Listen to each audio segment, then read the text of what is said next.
évoqué donc la situation donc de cet enfant tué par balle avec cette promesse du gouvernement d'ouvrir des enquêtes et des sanctions. Rodrigue Gaego s'interrogeait donc sur la prolifération même des armes qui permet de faire aussi facilement des braquages dans un lieu comme l'aéroport, qui n'est pas très loin de la présidence. Oui, au Grand Marché, un peu partout, dans n'importe quel coin de rue. Et puis récemment, par 2 fois, c'est la première fois ils ont réussi à emporter environ, je crois, 13 millions quelques. La seconde fois, selon les informations, il paraît qu'ils n'ont pas réussi vraiment le coup. Et quand vous revenez sur ces scènes, vous comprenez qu'on nous dit clairement que nous sommes en danger au Togo. Puisqu'entre-temps, quand vous reprenez le communiqué du ministre qui disent qu'il y a eu une voiture 4x4 sans immatriculation qui est passée, après on a retrouvé le corps de l'enfant. Mais je me dis, aujourd'hui, nous avons la chance d'avoir des caméras un peu partout dans la capitale, un peu partout. Et ces bonhommes qui opèrent circulent librement comme si rien n'était, et on ne les retrouve jamais. D'accord? Maintenant, revenons par exemple, puisqu'on en parle, la présence du chef d'état-major. Je suis en train de réfléchir, vous savez. Un chef d'état-major, ce n'est pas quelqu'un qui peut se lever tout de suite, aller payer du biscuit dans la boutique à côté et revenir. Un chef d'état-major, vous savez, jusqu'à ce qu'on nous dise qu'il va vérifier. Non, ça, il ne faut pas tromper les gens. Ce n'est pas lui. Avant de retrouver le chef d'état-major, mais vous retrouvez quand même des gens. On lit. On a la chance d'aller dans des pays où ce n'est pas facile de rencontrer l'homme. Est-ce que c'est son devoir d'aller faire ça? On me dira oui, moi je dis non. Il peut demander aux gens d'aller. Parce qu'il y a des gens qui sont prédestinés pour. Puisque si on considère qu'ils ont largué les militaires pour aller réprimer les manifestations, ce qui n'est pas d'abord leur premier rôle, parce que la loi est claire. Lorsque il y a débordement, s'il vous plaît, il y a 8000 hommes, 4000 policiers, 4000 gendarmes. Et la dernière fois, j'ai eu la chance d'assister à cette rencontre à l'hôtel Santa Maria, où nous demandions au ministre, aujourd'hui, quelle est la limite entre la fosse et les militaires. La limite. Et il a dit que la loi a précisé que lorsque ces 2 corps, la police et la gendarmerie, n'arrivent pas à contenir les velléités, on peut solliciter, on peut faire appel. Est-ce que l'appel... Et puis je vous assure que avant, par exemple, qu'on ne déploie l'armée, ce n'est pas quelqu'un qui se lève et qui dit déployer l'armée. C'est une grande décision qui se prend pour ce qu'on sait par rapport aux pays dans lesquels ces genres de choses arrivent. Donc, peut-être que le chef de l'état-major s'est retrouvé au mauvais endroit, au mauvais moment, mais en matière d'enquête, il ne peut pas être exclu de l'enquête du moment où des gens pensent que sa présence a quelque chose à voir avec la mort. Maintenant, permettez que je chute. Ce qu'il faut, c'est aussi analyser le fait qu'il y ait une facilité de gâchette aujourd'hui sur des gens qui manifestent les mains nues, et chaque fois, c'est les mêmes refrains. J'ai parlé tantôt de Djouti Anselme. Jusqu'à présent, si ce n'est pas le ministre Yah qui nous dit qu'on a tiré des tirs, puis on a lancé des tirs de sommation tirés en l'air, si ce n'est pas entre-temps, c'est le vent qui a envoyé des gaz lacrymogènes à Saint-Augustin. Non, à un moment donné, je pense qu'il faut s'arrêter et se poser des questions. Que faisons-nous avec notre peuple? Où allons-nous? Parce qu'une vie qui tombe, en tout cas, c'est tout le peuple togolais qui devient une famille éplorée. Parce que cet enfant n'a jamais demandé à laisser sa vie au bout des années. Il n'est pas parti voler à ce qu'on sache. Donc, c'est déplorable. Et il faut quand même qu'on arrive à reconsidérer certaines choses pour ne pas donner l'impression d'être des criminels ou des loups pour son peuple. Basile Ago, le chef d'état-major qui est là, pour contrôler, si je reprends les propos du ministre de la Sécurité, le dispositif sécurité, est-ce que ça veut dire que l'armée a été déployée? Rien ne nous le dit clairement. Parce que de toutes les façons, les forces qui sont retenues pour organiser la sécurité pendant les élections, pendant la campagne et autres là, c'est la police et la gendarmerie. C'est ce qui a été dit clairement. Et donc, si au jour d'aujourd'hui, on peut trouver des militaires parmi les gens, ça ne tient pas lieu de l'objectif qu'on vise.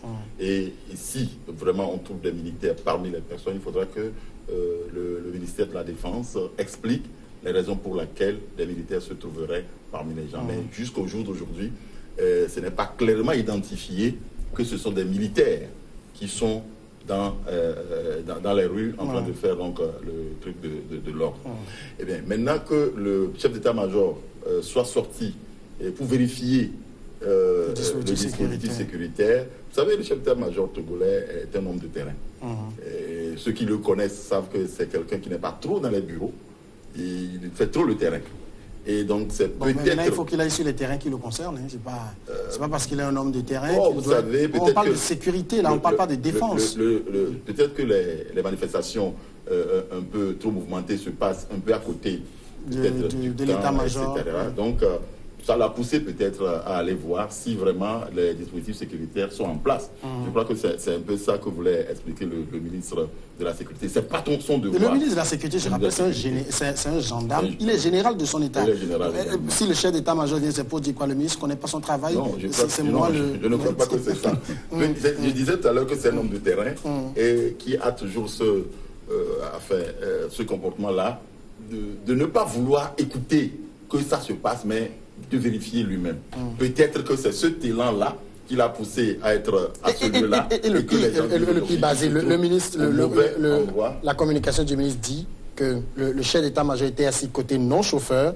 Il y a, je ne sais pas si c'est l'aide de camp ou qui c'est qui est derrière, qui a sorti son fusil et le chef d'état-major lui aurait intimé lors de ranger son fusil. Il a sorti son fusil pour tirer sur qui? Oui, c'est la question qu'il faut continuer par poser au ministre de la Sécurité et peut-être au chef d'état-major de l'armée pour savoir le fusil est sorti à quelle occasion et pourquoi est-ce qu'il se permet donc ce droit de faire sortir un fusil avant que le patron ne lui dise de ramener le fusil à l'intérieur. Je crois que tout ça là doit faire partie de l'enquête dont le ministre de la Sécurité est en train de parler et les populations seront beaucoup plus éclairées sur la situation qui a prévalu et qui a conduit donc à ce malheureux incident dont nous sommes en train de déplorer. Mais sans faire que la communication du ministre, ça laisse véritablement sur la soif.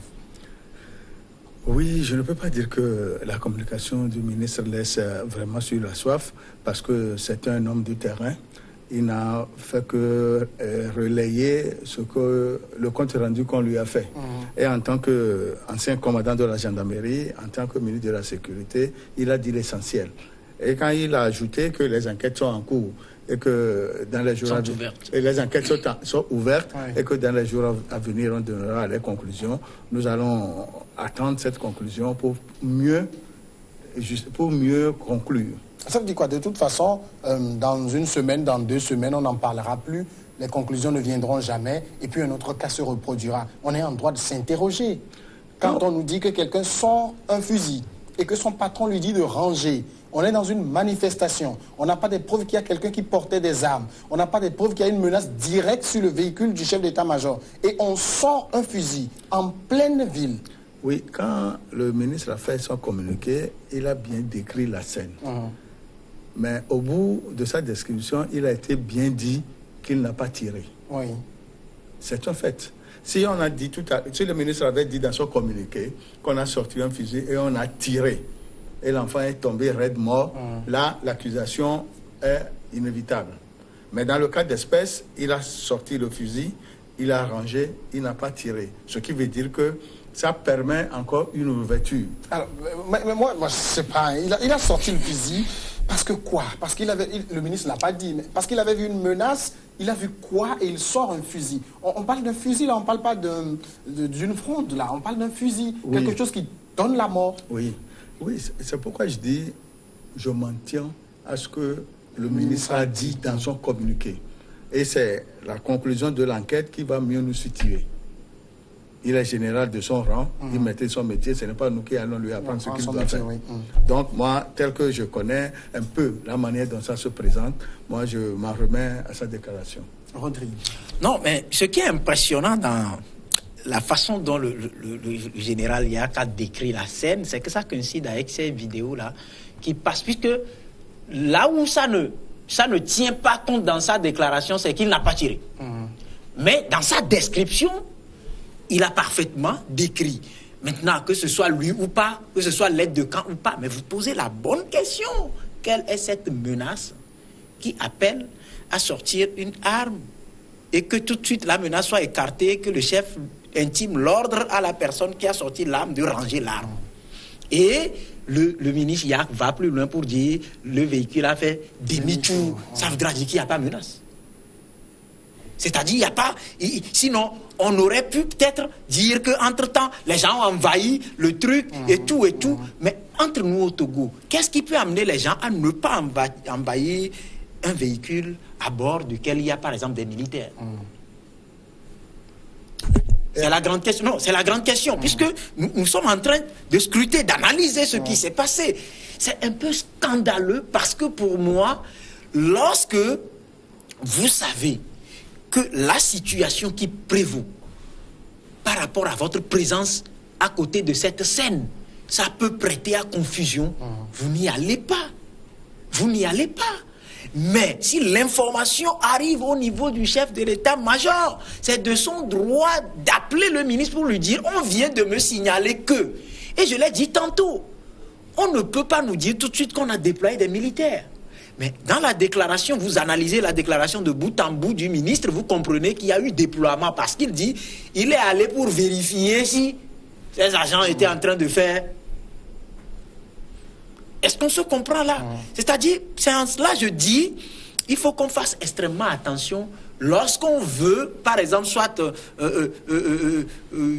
défendre une position ou on veut expliquer une situation, si on n'appréhende pas, on n'arrondit pas vraiment les angles, on livre tous les secrets dans l'explication qu'on donne et c'est la lecture que moi je fais. C'est la lecture que je fais et c'est un peu déplorable pour moi. Pour moi, je ne vais pas dire que c'est une sortie ratée, mais peut-être que le ministre a raté l'occasion d'ajouter, d'enlever ou de se taire sur des éléments donnés qui aujourd'hui exposent l'autre angle de cette situation.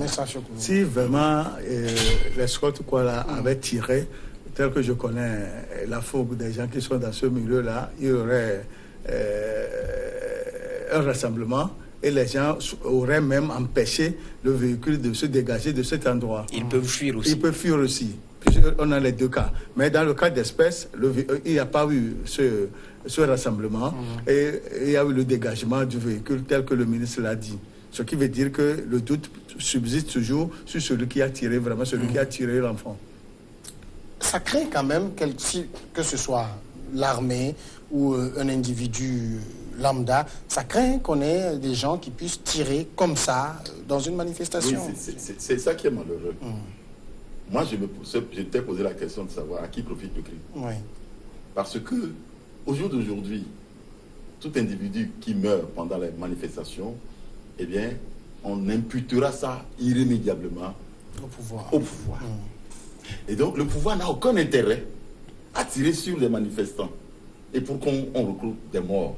Parce que de toutes les façons, on lui attribuera ça. Alors, qui a intérêt à ce qu'il y ait des morts?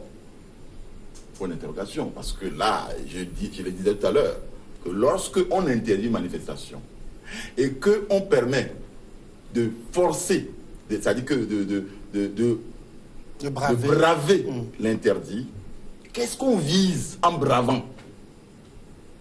On vise à exposer aux yeux de la communauté internationale qu'au Togo, les manifestations sont réprimées dans le sang. Qui a intérêt?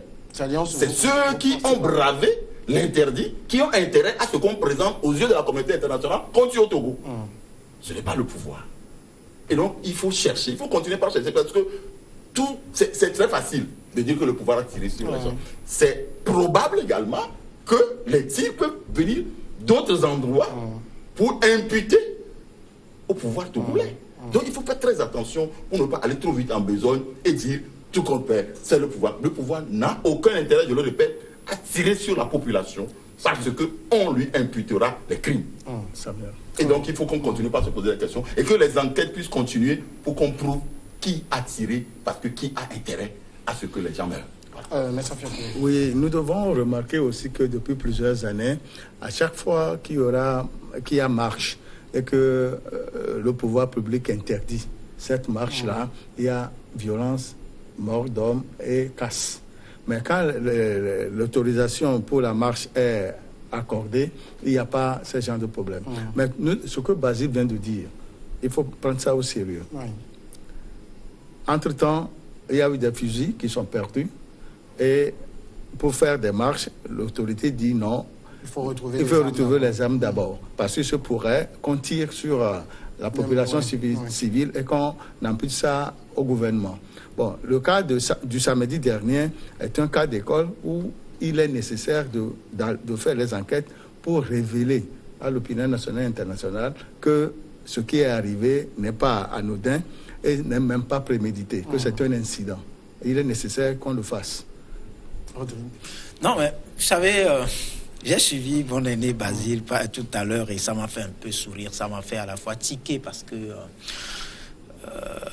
je vous dis tout de suite que si l'opposition, par exemple, on peut amputer par exemple ça, c'est mort, tuerie par balle à l'opposition, ce serait vite fait, bien fait, parce que nous sommes dans un pays que nous connaissons tous, où ces enquêtes-là vont être rapidement accélérées avec des éléments qu'il faut pour coffrer qui il faut.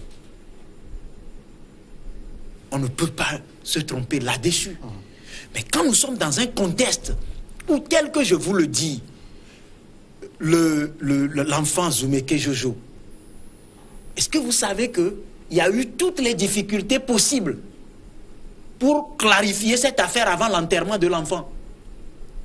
Puisque nous, selon nos informations, le dos de l'enfant aurait été ouvert, ce qui sous-entend qu'on a entre-temps enlevé une balle qui n'était pas sortie. Parce que quand vous prenez une balle, j'ai eu je ne dirais pas la chance, mais j'étais à côté de l'incident. Où l'enfant, quand il a reçu la balle, est tombé. Il était dans le sang. Si la balle sort, le trou que ça crée comme ouverture derrière, ce n'est pas un petit trou. C'est beaucoup plus considérable. Même si c'est dans les films qu'on le suit, ça nous donne une certaine maîtrise sur le truc. Et si on a véritablement la volonté de trouver quelqu'un qui a tiré, ou si on se dit, il y a des brebis galeuses qui créent des histoires pour qu'on ampute à toute une armée, l'idéal serait qu'on trouve celui-là. Mais on ne va pas habiller l'élément de sorte à ce que ce secret-là soit secret d'État. Mais au même moment, il y a aussi, Rodrigue, peut-être une interrogation. Si on est dans les suppositions, si l'armée avait la volonté de tuer, on tuerait un enfant et on serait parti. Vous savez, quand on a l'arme... On parle de l'armée. Quand on a l'arme, vous savez, eux-mêmes, ils le disent, la CVJR l'a dit, la formation qu'on donne à ceux-là, ils sont de la défense. Et donc, quand ils sortent, c'est la gâchette facile. C'est-à-dire, eux, ils ne sont pas dans l'utilisation des trucs de matraque ou des trucs. Donc, le temps que le tir part, tout militaire que vous allez croiser vous le dira, vous ne le savez pas. C'est que c'est déjà parti. Donc, ce n'est maintenant, la grande question ici, c'est est-ce qu'il faut véritablement aller sur un terrain de manifestation avec des balles dans une arme? C'est la grande question. C'est la grande question. Se poser la question de savoir, à chaque fois, on vous dit, le 28 février 2000, c'était en 2017, à Labinadinoudine, à Agoué, lorsqu'on a augmenté les prix des produits pétroliers et que le mouvement spontané a pris corps. Mais qu'est-ce qui n'a pas été dit par la suite? On a déploré. Et on avait même dit quoi?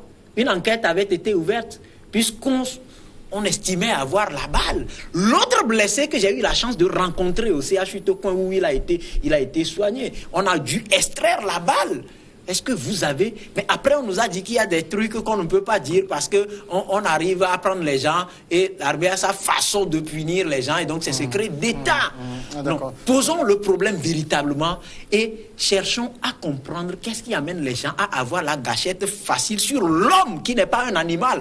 Quand nous ne sommes pas en guerre, pour qu'on arrive, là je reviens sur les recommandations de la CVJR qui a demandé à ce qu'on revoie la formation qu'on donne à nos corps habillés. Basile Agbo, un communiqué du parti de Jerry Tama, quand on lit, certains partis demandent qu'il y ait des tribunaux militaires fonctionnels pour connaître de ces genres de situations. Je crois que c'est normal.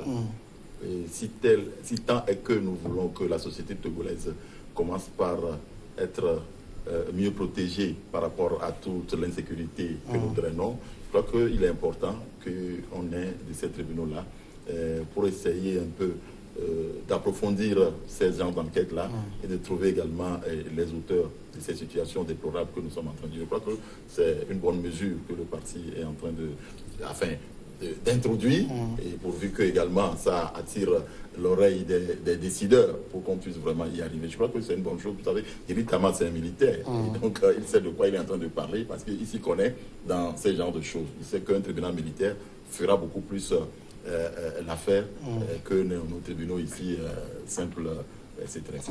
Nous avons des magistrats militaires. Il suffit de formaliser la chose pour que ça soit opérationnel. Nous avons des officiers qui sont formés à l'ENA, des officiers qui ont fait des stages et qui sont là, au grade, ils sont des officiers supérieurs, pour mettre ce tribunal en place. Je pense qu'il n'y aura pas de problème.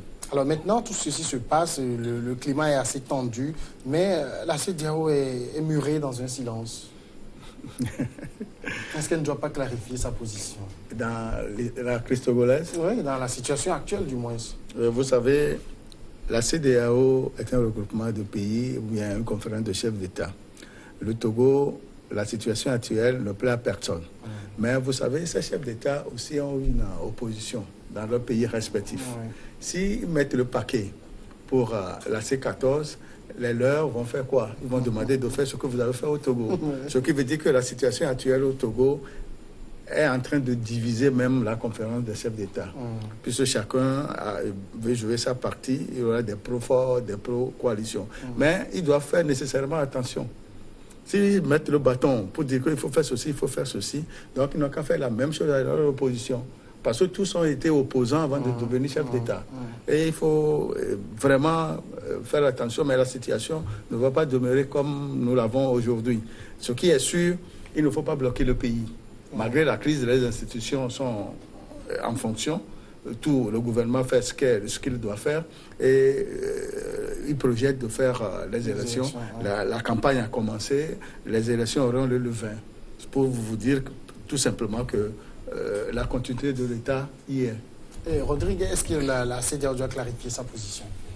Je pense que la CEDEAO doit pouvoir se prononcer parce que quand vous êtes appelé arbitre dans un match, vous devez savoir quand est-ce qu'il faut siffler une faute, quand est-ce qu'il faut que ce soit un coup franc direct, indirect, un penalty ou une sortie de balle. Là, ce n'est plus des choses à apprendre. Et je suis désolé que ce soit une CEDEAO qui soit intervenue pour régler un problème qui croise les bras lorsqu'on tire sur d'innocentes personnes qui décèdent. Et là, ça fait un peu de précédent dangereux pour ceux-là et aujourd'hui qui se retrouvent au sein de cette organisation qui, ma foi, est loin d'être une CEDEAO des peuples. Parce que là, on comprend clairement que ce sont des gens qui se retrouvent, qui discutent de comment bluffer leur population, comment manipuler leur population. Sinon, on ne peut pas comprendre que vous soyez appelé arbitre et que vous ayez votre sifflet en train d'assister les gens à se battre, à violer les règles du jeu. Ce n'est pas normal. Ce n'est pas du tout normal. Il n'y a pas que la CEDEAO. Il y a ce qu'on met entre griffes dans la communauté internationale, je l'ai dit tantôt. Mais c'est abominable. C'est abominable parce que ce qu'ils font chez nous, la même chose ne se passe pas chez eux. Prenez les gilets jaunes en France. On a tiré sur les gens. Ils discutent, non? Parce qu'ils savent qu'ils ont un patrimoine commun, la France. Mais il faut aujourd'hui, c'est là où j'interpelle tous les Togolais, parlant de tous les partis politiques, de unir jusqu'à l'opposition, de mettre le Togo au centre. Et ce sera un bon départ pour trouver une solution à cette crise. Quelles sont ces élections législatives-là dont on a besoin pour régler quel problème et qu'on ne peut pas regarder dans le rétroviseur et voir le sang innocent, le cri du sang innocent qui pleure un peu partout. Il faut quand même parvenir à arrêter. Les hommes de Dieu appellent, on vous dit ils sont manipulés. La vice-présidente du Parlement de la CEDEAO appelle, on vous dit elle a été manipulée. Mais Monseigneur Kodjoa parler aujourd'hui, on nous dira demain qu'il a été manipulé. Vous savez, à un moment donné dans la vie, nos parents nous le disent. Quand on joue le tam-tam quelque part et qu'il y a un enfant qui danse sur la scène sans cesse, on finit par demander qui est le parent de cet enfant-là, et ça devient une insulte pour nous. Rodrigue, il faut avoir aussi à l'esprit que pour un match de football, ou bien de basket, ou bien de volley, les arbitres ne sifflent pas toutes les fautes quand même. Non, Samuel, permettez que je réponde. Vous devez aussi savoir que depuis quelques années maintenant, la FIFA corrige les arbitres récalcitrants et récidivistes qui, à cause de leur ventre, sifflent des fautes au profit de celui qui a donné à manger. Et justement, c'est ça qui a amené et c'est dangereux. C'est ça qui a amené la VAR. Et c'est dangereux. Pour bien voir les fautes. Oui, parce que c'est pour ça que je dis, si on est parvenu à ça, il faut qu'on arrive à faire ça dans toutes les situations, dans tous les cas. Faute au Togo et la CEDEAO doit siffler. Il y a faute. Il y a mort d'homme, il y a faute. Et jusqu'à présent, que la CEDEAO se taise, moi, ça m'intrigue un tout petit peu. Parce que il y a cette histoire de 20 décembre qui a été longtemps discutée entre l'opposition, la C14, et le pouvoir. Et on attendait que la CEDEAO se prononce sur cette affaire du 20 décembre. La CEDEAO ne s'est jamais prononcée sur cette affaire-là. D'un côté, on dit que c'est une date qui a été donnée et donc c'est impératif. Il y a quelqu'un disant qu'il y a une date indicative. La CEDEAO, elle est toujours là. Ceux qui sont en train de gérer cette affaire, le Ghana et la Guinée, sont là. Pourquoi ils n'interviennent pas pour nous dire clairement le 20 décembre est indicatif ou bien est impératif? Pourquoi? Et on se tait. Et nous sommes en train d'aller. Le gouvernement considère que le 20 décembre est impératif. Le gouvernement a déjà lancé ça. Et les gens peuvent mourir. On ira au 20. Donc, pourquoi la CEDEAO se tait?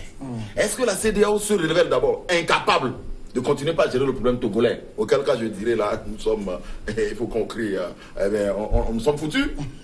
Si une CEDEAO à laquelle on a confié la crise togolaise est incapable de nous dire clairement ce qui se passe et ce qui doit se passer. Donc, il faut qu'on tienne la tête. Et maintenant, Rodrigue disait quelque chose qui est très important. Il faudrait que les Togolais eux-mêmes se disent la CEDEAO nous a lâchés. Ça c'est clair. Que l'opposition le dise, que le pouvoir, la CEDEAO nous a lâchés. Qu'est-ce qu'il faut qu'on fasse? Rien ne confirme que la CEDEAO nous a lâchés. La CEDEAO nous a lâchés, d'autant plus que jusqu'à présent, la CEDEAO n'est pas revenue nous dire le 20 décembre est indicatif ou impératif. Il y a une réunion en vue à Abuja la semaine prochaine. Merci beaucoup à Rodrigue Gaego. Merci à vous aussi. À vous tous qui avez suivi, merci. On se retrouve demain.